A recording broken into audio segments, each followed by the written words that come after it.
Hola a todas, bendiciones, ¿cómo estáis? Bueno, qué alegría empezar este curso con vosotras.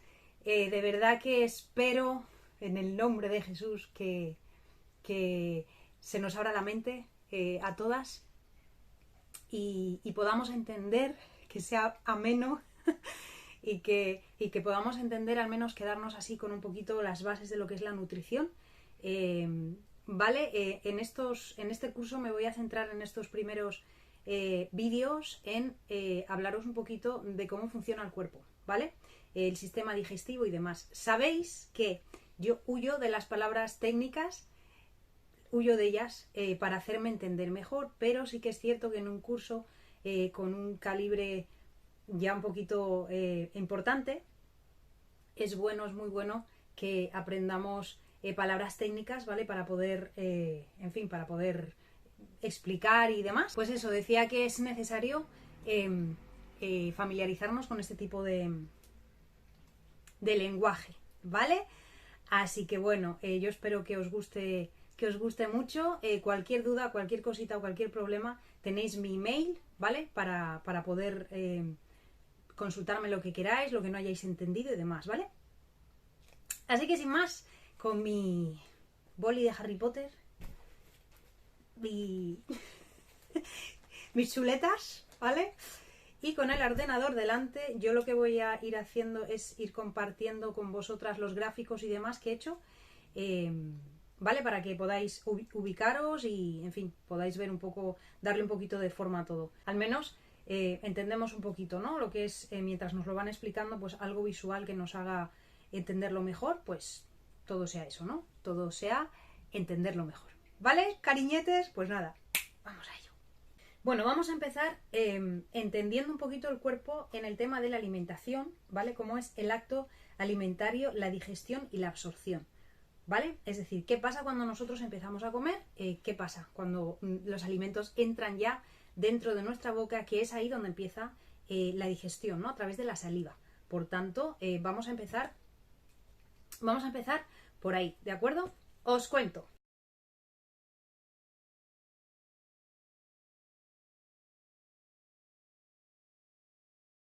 Es importante que comamos en un entorno tranquilo, ¿vale? Hay muchos factores, muchas cosas, se activan muchas sensaciones a la hora de estar comiendo en nuestro cuerpo y es muy importante primero comer o intentar comer tranquilas. No es lo mismo estar comiendo muy nerviosa, ¿vale? Ir entorpeciendo y demás la digestión a estar comiendo pues tranquila en un entorno más bien tranquilo, ¿vale?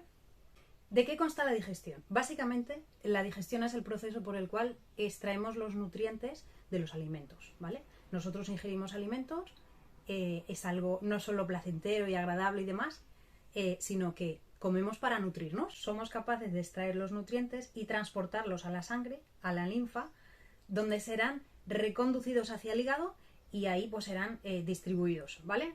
Serán repartidos esos nutrientes a los diferentes tejidos y órganos del cuerpo, ¿vale? Ya sea tejido muscular, tejido graso, en definitiva para todos los tejidos que necesitan nutrientes de nuestro cuerpo, ¿vale? Boca y esófago. En la boca empieza la digestión mecánica y química a través de la masticación propia, ¿vale? Los dientes van desglosando, van haciendo las porciones pequeñas y eso es la digestión enzimática, ¿vale? Las mismas glándulas salivares, o sea, los de la saliva, van a segregar enzimas que empiezan a digerir los carbohidratos o las grasas, ¿vale? Es la lipasa lingual. En la saliva hay enzimas que ayudan a ir desglosando. Una vez este proceso de masticación y digestión y salivación se ha producido, se efectúa la deglución, ¿no? Es tragar. Tragamos el alimento y es conducido desde la boca pasando por el esófago, que es un tubo que une la boca con el estómago y se introduce el alimento y llega hasta la boca del estómago, ¿vale? En el estómago nos encontraremos, antes de llegar a él, sería el esfínter esofágico inferior, y una vez se abre permite la entrada del alimento a lo que es el estómago, ¿vale? Se vuelve a cerrar precisamente para que ese alimento no vaya hacia atrás, ¿vale? No provoque reflujo y demás. En aquellas personas que tienen, por ejemplo, una hernia de hiato, donde el diafragma puede estar comprimiendo parte del estómago, entonces eso es más probable que se produzca una reapertura de ese esfínter durante el proceso de digestión y claro, como en el estómago hay ácido clorhídrico puede ir hacia atrás y puede crear sensación de, en fin, de quemazón, de ardor, ya sabéis, lo que esas personas que suelen tomar antiácidos al max y todo esto, ¿vale? Para evitar esta acidez que provoca, ¿no? El tema del reflujo.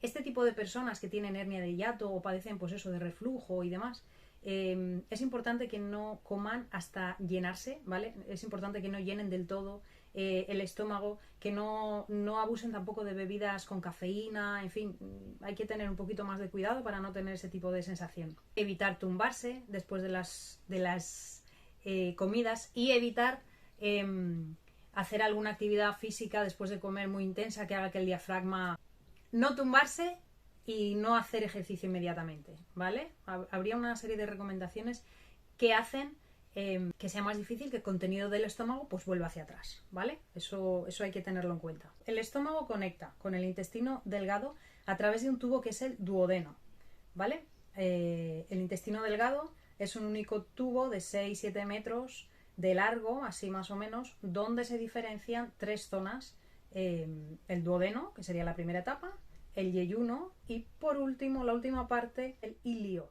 ¿vale? El recorrido principal de los alimentos son duodeno, yeyuno y después el ilion, ¿vale? El intestino delgado es donde pasa todo lo que interesa, ¿vale? Donde se absorben sobre todo en el yeyuno la mayor parte de los nutrientes que se puede absorber, ¿vale?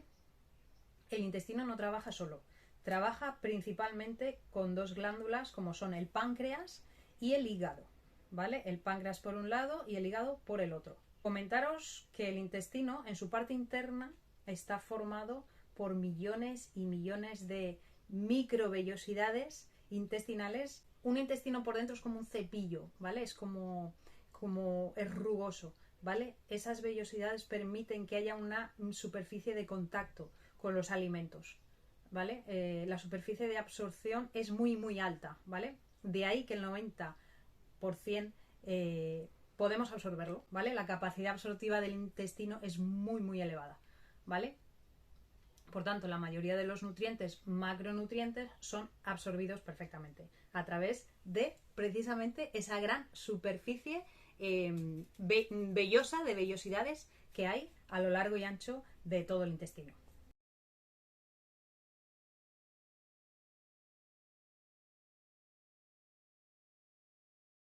El hígado regula muchas de las sustancias que van a la sangre, ¿vale? Es un desintoxicador orgánico. Los principales objetivos en la absorción de los alimentos son la de obtener energía, la de formar estructuras, la de formación de reservas y la de formación de otros componentes. Bien, seguimos desglosando los alimentos y sus componentes primarios, de modo que al final de cada alimento yo obtengo un nutriente muy pequeño que es el que voy a absorber, ¿vale? Por ejemplo, de los alimentos ricos en carbohidratos como el pan, lo que absorbe es la glucosa. Lo que absorbo de la carne y demás, pues son sus aminoácidos, ¿vale? Lo que es la carne, la proteína, están formadas por miles de aminoácidos, ¿vale? Es lo que yo absorbo, los aminoácidos. Y los alimentos con grasas, pues ácidos grasos, lípidos, ¿vale?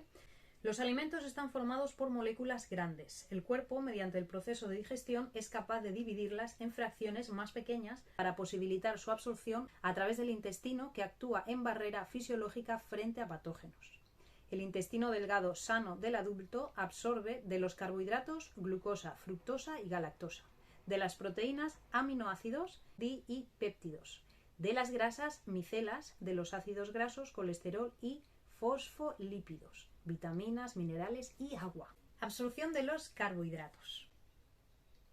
Para la glucosa y la galactosa, el mecanismo de absorción principal es el que depende del transportador SLGT1 y es un tipo de transporte activo que consume ATP, que es la moneda de energía más grande que tenemos, mediante la bomba del sodio-potasio. Para la fructosa, el mecanismo de absorción principal es el que depende el transportador GLUT5 por difusión facilitada. Todos los alimentos que contienen carbohidratos van a tener una cierta cantidad más o menos importante de glucosa. Hablamos de cereales, de las legumbres, tubérculos. Todos sus alimentos son carbohidratos principalmente. La glucosa es la más relevante y la galactosa la encontramos en yogures, en lácteos. La fructosa, como su propio nombre indica, pues lo encontramos en la fruta.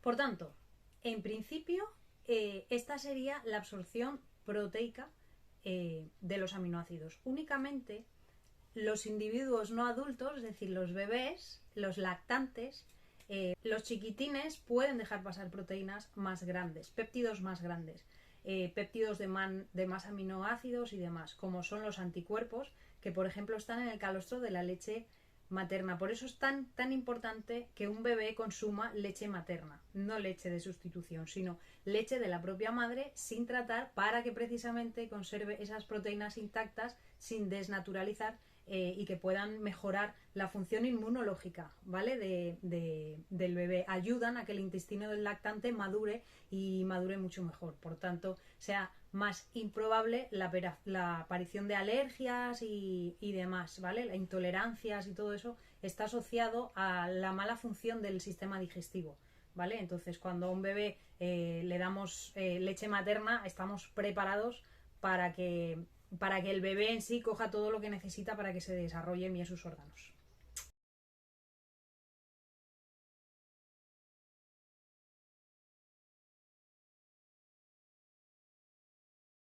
En el intestino grueso encontramos lo que es la casa de la microbiota, ¿vale? De las millones y millones de bacterias que forman la microbiota intestinal. Estas bacterias están en perfecto equilibrio y es algo fundamental para preservar la salud y la función del sistema inmunológico, ¿vale? Esta microbiota intestinal tiene una serie de funciones muy importantes, ¿vale? La microbiota intestinal tiene un efecto barrera, ¿vale? Un efecto protección. El sistema inmunológico también se beneficia del trabajo de la microbiota intestinal, ¿vale? Cuando está contenta, cuando está satisfecha, feliz, en equilibrio, bien alimentada, mejoran algunos marcadores, ¿vale? De nuestro sistema inmune. Bueno, ya repasamos el proceso digestivo y al final todo esto está relacionado con el mecanismo de regulación del apetito, ¿vale? Es decir, vamos a ver que parte del sistema digestivo participa de forma muy notable en regular la sensación de apetito, ¿no? Dependiendo de cómo, de todo lo que esté haciendo, tenemos más hambre o no, ¿vale? Hay que recordar que el mecanismo del hambre-saciedad es muy complejo, es decir, hay dos sustancias, dos hormonas, dos marcadores, dos señales que tenéis que recordar, ¿vale? Una es la grelina, que está sintetizada por el propio estómago cuando está vacío, ¿vale? Cuando está vacío, cuando no tiene alimento, sintetiza grelina, que es una hormona que afecta el centro del hambre, estimulando el hambre, ¿vale? Un estómago vacío va a propiciar el apetito, mientras que la leptina es una hormona que, sintetizada por las células de grasa, que hace justo lo contrario. Es decir, cuanto más leptina haya, más saciedad sientes, ¿vale? Cuanto más célula de grasa hay, más grandes son, más leptina sintetiza y esto afecta reduciendo la ingesta de alimento, puesto que nos sentimos saciados, ¿vale? Por tanto, importante, recordar estas dos hormonas, ¿vale? Que tienen un papel muy relevante en la regulación del apetito. No son las únicas señales que hay. De hecho, el mecanismo de hambre-saciedad es mucho más complejo entre sistemas nervioso, central, sistema digestivo y demás.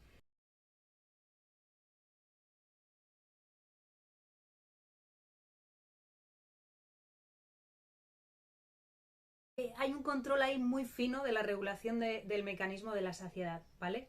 Y aunque hay algunas hormonas importantes, como la leptina y la grelina, hay muchas otras, ¿vale? Que podrían fallar en un momento dado y hacer que esa relación, bueno, ese control del apetito fallasen, ¿vale? En fin, una persona que tenga una sensación de hambre desmesurada acabará comiendo de más, ¿vale? de forma excesiva y acabará acumulando grasa corporal. Es decir, esto hay que arreglarlo, ¿vale? Esto es algo también que cuando las funciones no van bien, pues eso, una persona puede pasar esto, ¿no? Que no se sacie con nada, tenga esa sensación de que tiene todo el rato hambre porque no está saciada, y esto pues está asociado a un mal funcionamiento de este tipo de hormonas, ¿vale? La idea está clara. La regulación del apetito no es algo fácil de arreglar si está estropeado. Y básicamente sí que habrá cosas que se puede hacer a nivel de proponer una dieta a un cliente, porque son cosas bastante sencillas y obvias. Una de ellas, las proteínas van a estar más tiempo en el estómago que los carbohidratos, pues es sencillo. El estómago, cuando está ocupado, ya no fabrica grelina, no hay sensación de hambre, un estómago lleno. Las proteínas son el macronutriente más saciante porque permanecen más tiempo en el estómago, ¿vale? Entonces tenemos esa sensación de saciedad, ¿vale? El estómago no sintetiza grelina, ¿vale? Incrementar la ingesta de proteína, de agua, de fibra, son 3 de los recursos que disponemos para generar saciedad, ¿vale? Para que el estómago esté ocupado, esté lleno y por tanto no fabrique grelina. Si no fabrica grelina, no tenemos esa hambre, ¿vale? Los nutrientes absorbidos siguen diferentes vías, por la vena porta o por la linfa, hasta llegar al hígado, que decide principalmente la oxidación o utilización metabólica o el almacenaje. Bien, a recordar que después de la absorción de los nutrientes que se produce a nivel del intestino delgado principalmente, y el intestino grueso selecciona lo que es el agua, los nutrientes pueden dirigirse hacia diferentes destinos, ¿vale? Una vez que son absorbidos. Básicamente viajan a través de la vena porta y a través de los canales linfáticos, ¿vale? A través de la linfa, y llegan hacia el hígado, y allí en el hígado pues se decide un poquito cuál es su destino, ¿vale? Un primer destino claro puede ser la obtención de energía, ¿vale? La obtención de nutrientes se usan para recargar energía, para recargar ATP. El ATP es la moneda energética por excelencia del organismo, ¿vale? Entonces, los nutrientes tienen como principal misión que obtengamos energía, ¿vale? En cuanto a los carbohidratos y las grasas, al proporcionar energía, se trata de energía limpia, ¿vale? Dado que el producto es generado, las sustancias de desecho generadas para obtener esa energía es CO2 y agua, ¿vale? Se eliminan muy fácilmente a través de la respiración o a través de la orina o del sudor, ¿vale? Mientras que en el caso de la proteína, las proteínas es un nutriente con una función estructural, pero es que además contienen nitrógeno, y el nitrógeno no puede eliminarse a través de la respiración ni a través del sudor, ¿vale? La única forma de eliminar ese nitrógeno va a ser la orina, ¿vale? Ese nitrógeno, cuando se metabolizan las proteínas, viene en forma de amoníaco, o sea, se transforma en urea, es tóxico, la urea hay que eliminarla, ¿vale? Sí o sí por la orina.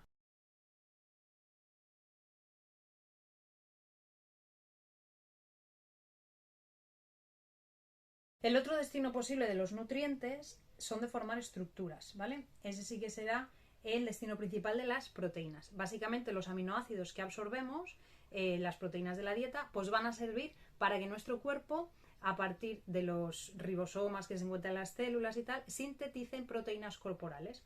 Por ejemplo, entre la llegada de aminoácidos al hígado, son capaces de sintetizar proteínas para el propio hígado, que van a ir a la sangre, ¿vale? Cuando se está haciendo una dieta hipocalórica y hay déficit energético, es decir, que se gasta más energía de la que entra, la formación de estructuras también se ve reducida, también se ve dañada. Es muy importante, la síntesis proteica se ve reducida a mínimos, por eso es tan difícil ganar masa muscular cuando la dieta no lleva suficientes kilocalorías, ¿vale? Otro de los destinos de los nutrientes es formar reservas, ¿vale? Es almacenar. Las reservas se reservan en forma de glucógeno. La grasa se puede almacenar en tejido adiposo o a nivel muscular, ¿vale? Y luego los minerales y las vitaminas también tienen sus propios destinos a nivel de reservas. Se puede guardar hierro a través de la ferretina, pequeñas cantidades de de sales minerales y demás. Calcio, entre otros y tal, pero hay otras vitaminas como las hidrosolubles, en concreto la vitamina C, la vitamina B1, la vitamina B3, que necesitan ser ingeridas de forma muy frecuente o prácticamente a diario porque no disponemos de un lugar para almacenarlas, ¿vale? Para guardarlas ahí.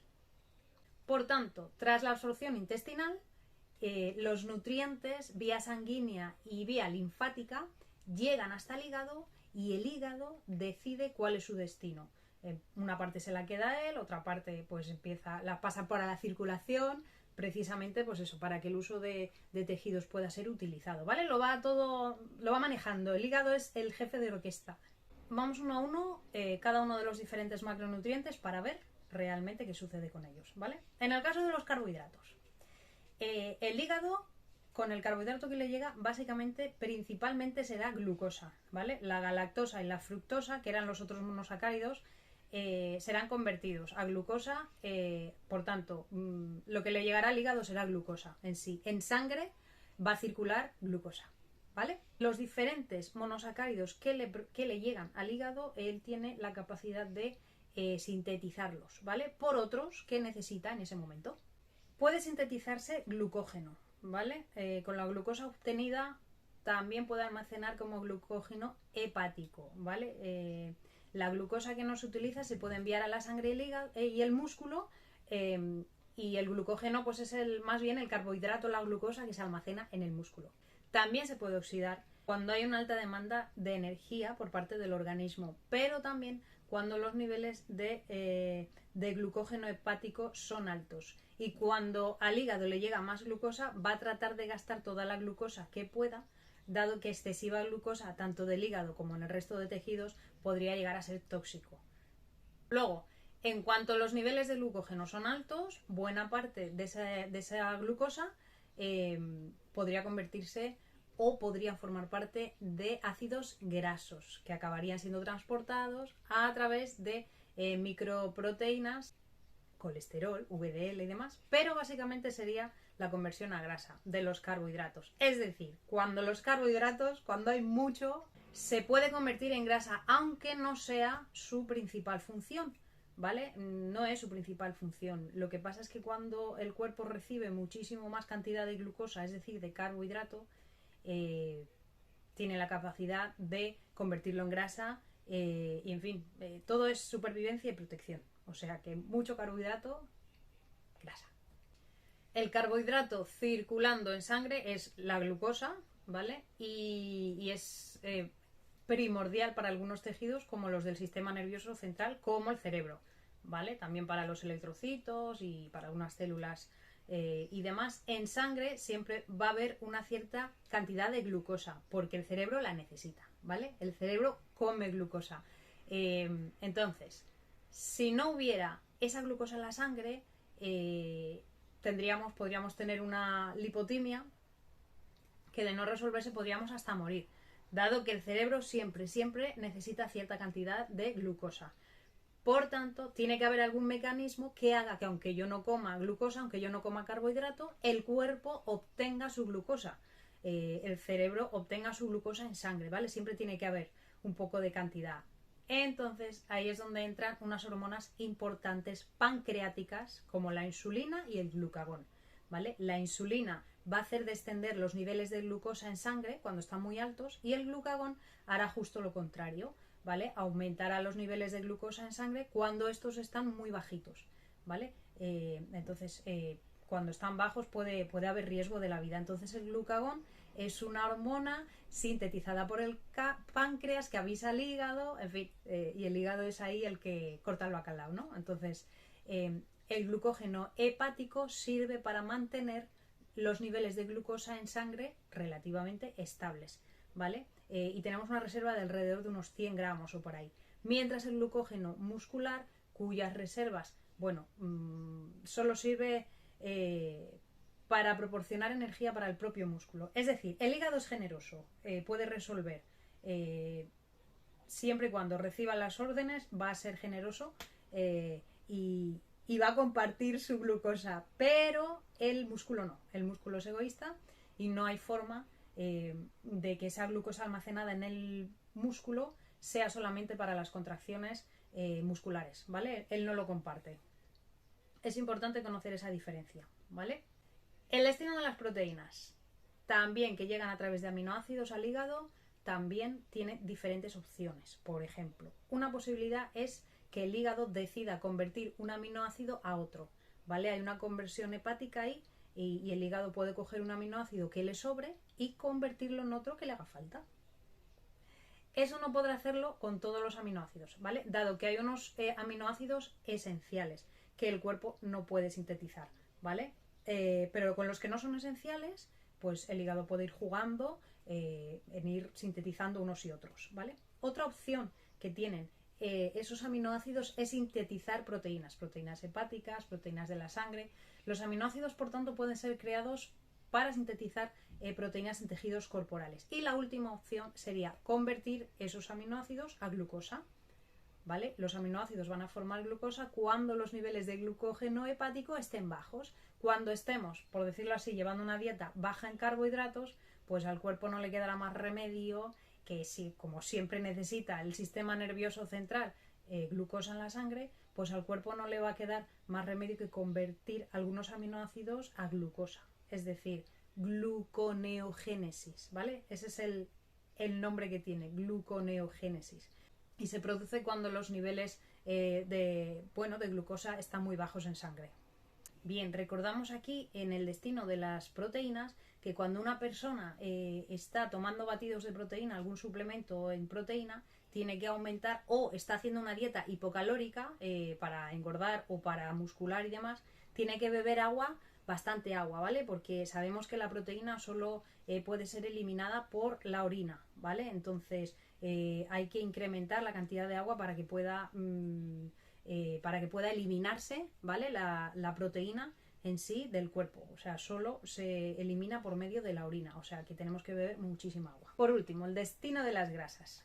Esto que veis ahí es un kilometrón, ¿vale? Se llama, son kilometrones. Son unas esferas rellenas de ácidos grasos que le llegan a través de la circulación linfática, de la linfa, y lo que hace el hígado con ellos es almacenar la grasa, la puede derivar a la sangre para que el tejido adiposo, el tejido graso, almacene esa grasa, y esa grasa también se puede almacenar en vísceras a nivel muscular, triglicéridos y intramusculares. Otra opción es obtener energía de esas grasas y eso lo hace el cuerpo cuando los niveles de glucógeno hepático son bajos o cuando los niveles de insulina en sangre son bajos, que también significa que la glucosa en sangre es baja, ¿vale? Y recordar que tiene que haber un equilibrio. Cuando son bajos, ve favorecido la oxidación de la grasa, ¿vale? Y convertirla o recargarla para poder obtener energía. Otra opción, distribuirla. Esa grasa se puede distribuir a través de la sangre, pero bueno, como la sangre no casa muy bien con el agua, la forma de distribuirla es por lipoproteínas, ¿vale? Que son esas esferas, las lipoproteínas son unas esferas parcialmente abiertas, las VLDL o la H es colesterol malo y colesterol bueno.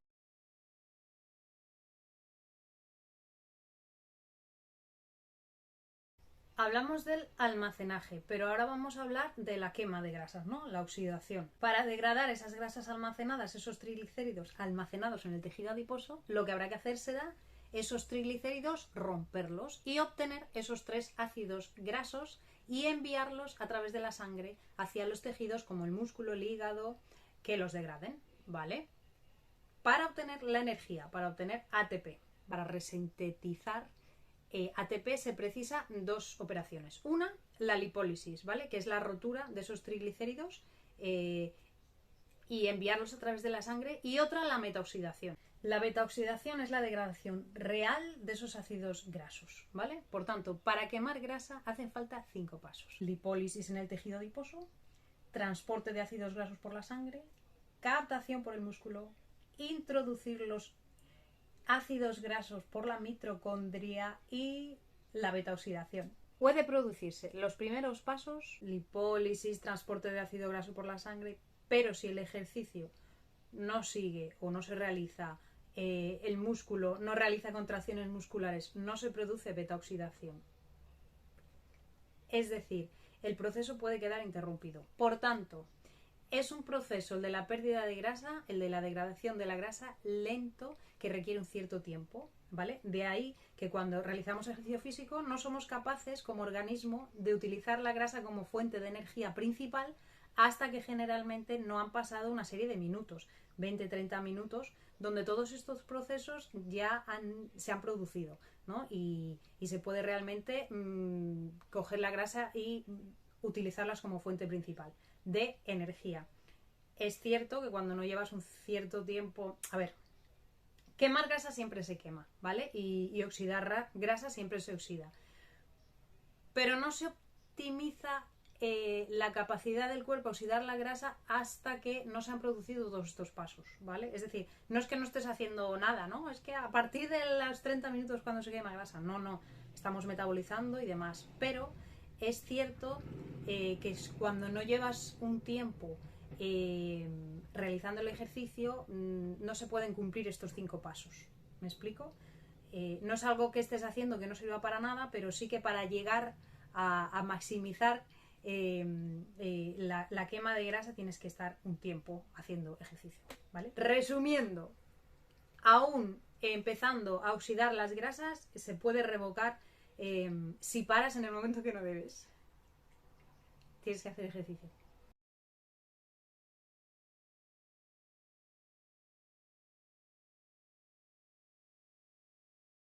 En ayunas, cuando llevamos varias horas sin comer, lo que va a hacer el hígado es lo siguiente.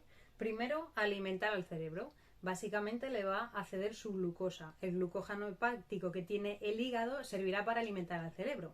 Si el periodo de ayuno se alarga, el hígado va a empezar a utilizar grasa, ácidos grasos que le vendrán del tejido adiposo y a convertirlos en cuerpos cetónicos, que son combustibles secundarios que también el cerebro puede utilizar parcialmente de forma que no dependa tanto de la glucosa, ¿vale? Puede utilizar también cuerpos cetónicos que le darán energía, básicamente, ¿vale? En relación al músculo, el hígado, cuando estamos en una situación de ayunas, puede ceder glucosa hacia el músculo durante las primeras horas del día, ¿vale? Hay glucógeno hepático que puede verterse en la sangre que el músculo puede captar, sobre todo cuando las reservas de glucógeno están bajas. Cuando las reservas de glucógeno hepático empiezan a escasear, el músculo puede ceder aminoácidos para que sean convertidos a glucosa. No glucógeno, ¿vale? Aminoácidos para que sean convertidos en glucosa. Su glucosa no la va a ceder, ¿vale? Esto es un camino unidireccional, es decir, del hígado al músculo va la glucosa, pero no del músculo al hígado. Eso no se puede hacer.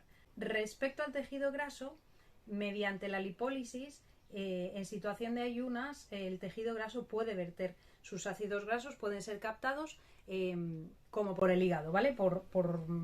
Si el nivel de glucógeno hepático desciende mucho, recordamos que también el tejido graso va a verter ácidos grasos que el hígado va a captar y va a convertir en cuerpos cetónicos que ya hemos comentado antes que el cerebro, pero también el cerebro, el corazón, otros tejidos pueden utilizar como fuente de energía. Por tanto, conclusiones. La digestión de los alimentos y absorción de sus nutrientes, macros y micros, precisa de la correcta participación de la boca, esófago, estómago, intestino delgado y grueso, páncreas e hígado. El intestino, además, constituye una barrera fisiológica frente a agentes patógenos externos. Segunda conclusión. La regulación del apetito es un mecanismo complejo dependiente de varios órganos y glándulas, de hormonas y neurotransmisores. Dos de las señales hormonales más relevantes son la grelina, sintetizada por el estómago vacío, y la leptina, sintetizada por el tejido graso. Tercera conclusión. Una dieta rica en proteínas, fibra y agua es más saciante debido a que el estómago pasa tiempo lleno y por tanto deja de sintetizar grelina. Por otro lado, tratar de mantener permanentes niveles bajos de grasa corporal reduce la producción de leptina, menos tejido adiposo igual menos leptina, incrementando así los niveles del apetito. 3 conclusiones sobre la absorción. Primero, una vez absorbidos los nutrientes pueden cumplir diferentes objetivos: producción de energía, síntesis de tejidos y almacenaje, en función de las necesidades inmediatas del organismo. El hígado es el órgano director de los diferentes destinos para cada nutriente. Es capaz de almacenar glucógeno para poder verter glucosa a la sangre a medida que los diferentes tejidos la precisen, por ejemplo el cerebro. Es capaz de sintetizar lipoproteínas que transportan los ácidos grasos a fin de que se distribuyan por la sangre hacia el resto de tejidos y órganos que los precisen, y además es capaz de sintetizar proteínas y hormonas propias de la sangre a partir de los aminoácidos provenientes de la digestión. En situación de ayuno, el músculo puede ceder sus aminoácidos constituyentes, no el del glucógeno, recordad, para que el hígado sintetice glucosa, neglucogénesis, esencial para el buen funcionamiento del cerebro, que también puede utilizar cuerpos cetónicos, sintetizados también en el hígado a partir de los ácidos grasos del tejido adiposo.